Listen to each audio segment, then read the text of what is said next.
Seorang bocah perempuan berusia 9 tahun ditemukan tewas di lokasi perkebunan milik warga di Bolaang, Mongondo Timur, Sulawesi Utara. Dari hasil penyelidikan polisi, ternyata korban dibunuh seorang perempuan yang juga sepupu ibu korban.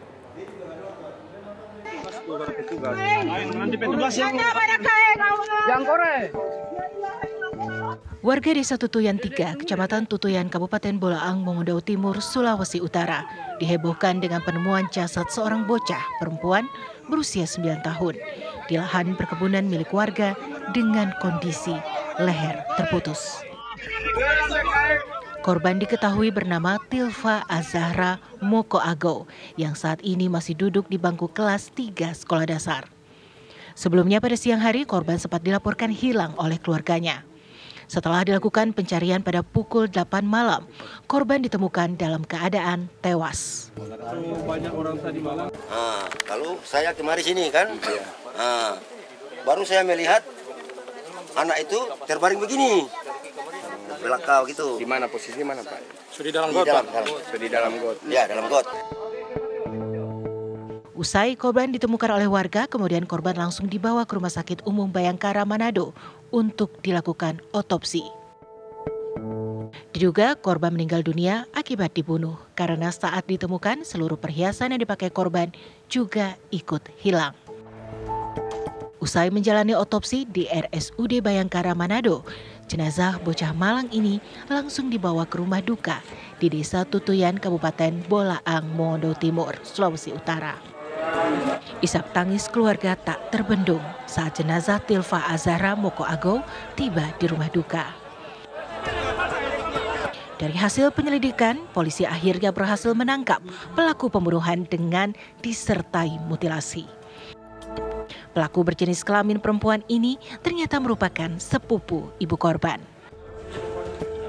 Sedangkan dari tim gabungan Reskrim Intel langsung melakukan pengembangan dengan cara mencari informasi di toko emas, apakah ada orang yang melakukan penjualan perhiasan emas.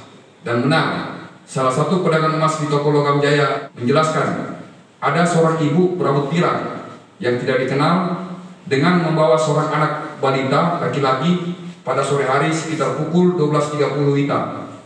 Ada menjual kalung emas dan sudah dibayar seharga 3.670.000. Dari keterangan pembeli emas, maka tim melakukan pengembangan. Dan pada pukul 22.30 WITA, tim langsung mengamankan perempuan Arnita Mamoto ke Mapolres Poltim untuk diklarifikasi sehubungan dengan peristiwa penjualan emas milik korban. Dan dari hasil keterangan dari perempuan Arnita Mamoto bahwa benar dialah yang menjual perhiasan emas di toko Logam Jaya, di mana perhiasan emas tersebut adalah milik korban adik Arsa yang dia ambil dari tubuh korban setelah pembunuhan tersebut dilakukannya. Mamoto menjelaskan bahwa pembunuhan tersebut sudah direncanakan sebelumnya. Ayah korban tidak menyangka anaknya menjadi korban pembunuhan oleh sepupu ibu korban yang tempat tinggalnya tidak jauh dari mereka. Mungkin karena terkena pakai emas, mungkin itu. Karena mungkin dia menghilangkan jejak, mungkin itu. Karena kalau dia mau hilang jejak kan dia melapor ke kita bahwa DP tante yang ambil pakaian emas. Juga pelaku itu masih keluarga Pak? Iya, maitua DP laki, anak saudara maitua. Di barang DP laki, anak saudara dan maitua. Untuk mempertanggungjawabkan perbuatannya, saat ini pelaku telah ditahan di Polres Bolaang, Mongondo Timur. Pelaku kini terancam hukuman mati. Dari Bolaang, Mongondo Timur, Sulawesi Utara, Rifandi Kamaru, TV One mengabarkan.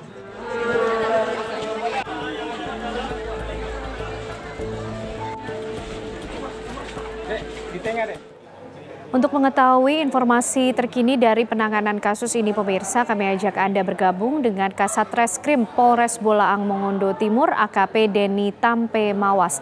Selamat sore, Pak Denny. Ya, selamat sore. Ya, Pak Denny, apa sebenarnya melatar belakangnya atau menjadi motif pelaku kemudian nekat melancarkan aksinya?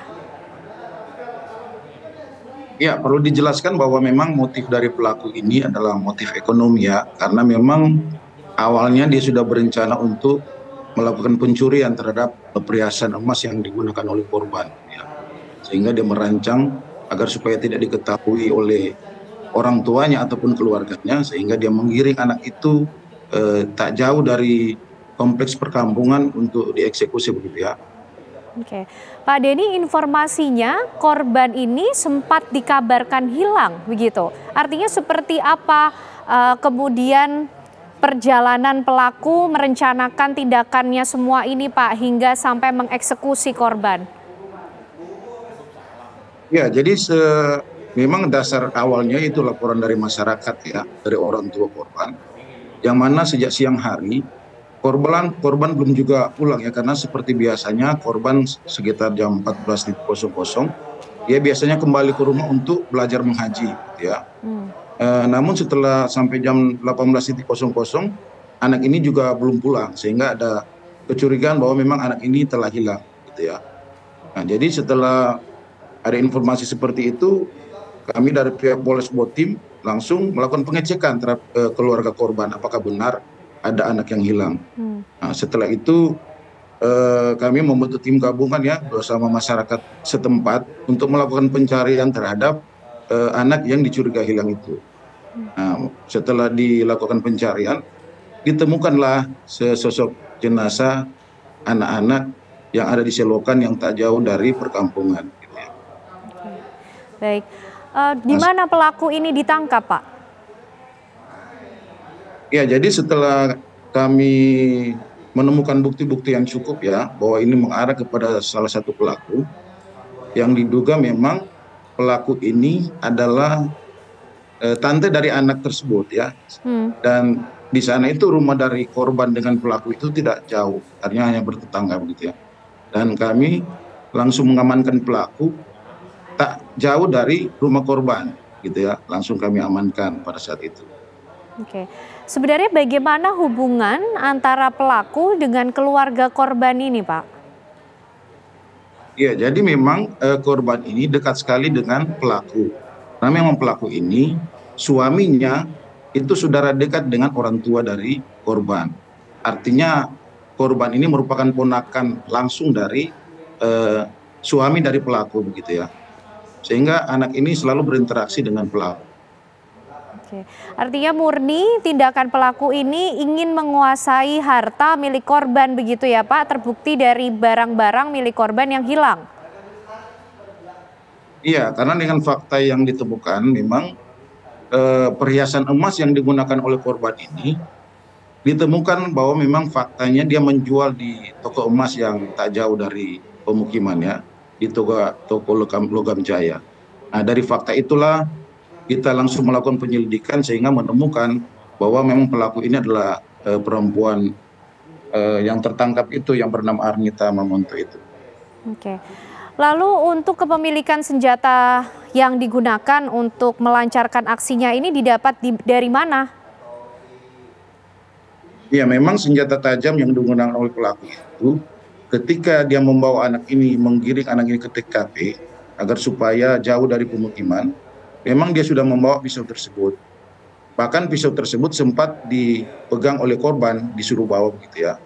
Nah, sampai di TKP itu karena memang niat dia untuk mencuri, dia langsung mengeksekusi anak tersebut dengan cara memotong atau menggodok leher dari korban sampai putus. Oke, Pak, lalu ancaman hukuman yang dikenakan untuk pelaku? Ya, kami menjerat dengan pasal 340, ya, subsidiar 338 KUHP, dan juga lebih sub menyangkut 365 di situ, ya, ada pencurian dengan pemberatan. Dengan ancaman hukuman mati dan paling ringan penjara 15 tahun. Oke. Ya. Ini pelaku tunggal atau masih ada kemungkinan pengembangan akan keterlibatan pelaku lain, Pak Denny? Iya, dari hasil penyidikan, hasil pemeriksaan visum dari korban, dan bukti-bukti yang kami temukan, baru ditemukan bahwa memang pelaku itu adalah tante dari korban ini. Sehingga dari hasil pemeriksaan berdasarkan bukti yang cukup, kita menetapkan Ibu Arnita ini sebagai tersangka dan telah dilakukan penahanan di Rutan Polres Botim. Baik, terima kasih Pak Denny Tampelawas sudah bergabung bersama kami di Ragam Perkara sore hari ini. Sehat selalu, Pak.